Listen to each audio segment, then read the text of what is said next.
Time now to turn back to Hannah in the Storm Alert Weather Center. And Hannah, that rain kind of cooled things off. Oh, it really did. We had that cold front that moved through. Now, it gave us some really big storms in some of our areas, but it didn't give us as much rain as you'd think. You know, we had some areas here in Chattanooga. I mean, it poured pretty heavily, but we barely got a quarter inch of any rain. Most areas really over here were just trace amounts. Again, we did have a damage report that was due to the wind. Looks like we had a tree down in Scottsboro, and then over here to our west, we got, you know, maybe about a half an inch to just under an inch of that rainfall. They had the heaviest amounts of rain, but other than that, heading into today, like I said before, you're going to notice that it's a lot cloudier and cooler today. We're looking at a high of around 52 degrees. The light breeze is going to feel very nice today. And then taking a look at your high temperatures around the board, it looks like we're staying in the lower 50s to the upper 40s for the most part. When you add those wind gusts, going to feel a little bit cooler, especially as the sun does begin to go down, with those low temperatures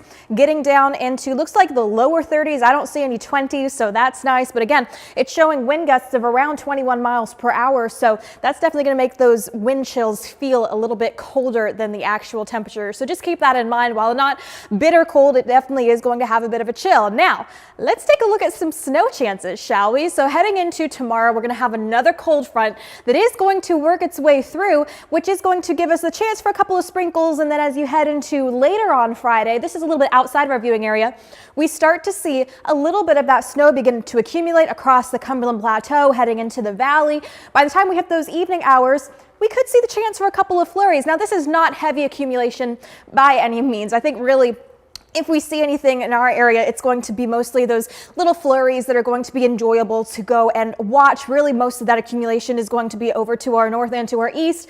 But you'll notice that we just see those chances begin to pop up and work their way through as you head into your overnight Friday into your Saturday. Looks like most of it kind of stays over to the north and west just a little bit. But again, this can change. This is things that can easily shift and whatnot. So it'd be cool if we saw a little bit of those snow flurries. Now, here's a look at the winter weather we're overall looking at. Very limited amounts heading over, you know, just outside of our viewing area, heading up into the mountains in East Tennessee. They could see some limited amounts. Some areas maybe between 1 to 3 inches of that snow. Not for us though, like I said, just some flurries, and you'll be lucky if you see some flurries. But if you do get any pictures, make sure you send them to us. You can send them at weather@local3news.com. Okay, so our temperatures are going to be below the average for the next couple of days. We'll begin to slowly bump up, but you'll notice that heading into Christmas Day, we are close to the average, close to what we normally get to experience, which is nice. I don't enjoy those Christmases where it's up in the 60s or the 70s like the last couple of years, but overall, we are going to see beautiful conditions, a little bit cooler. We start to see 20s as we head into this weekend, so it is going to get a lot chillier. And then we do see some rain chances work their way into the forecast for your Christmas Eve and Christmas Day. So make sure you're staying tuned with us, and we'll be able to give you a little bit better timing as we go through the next couple of days.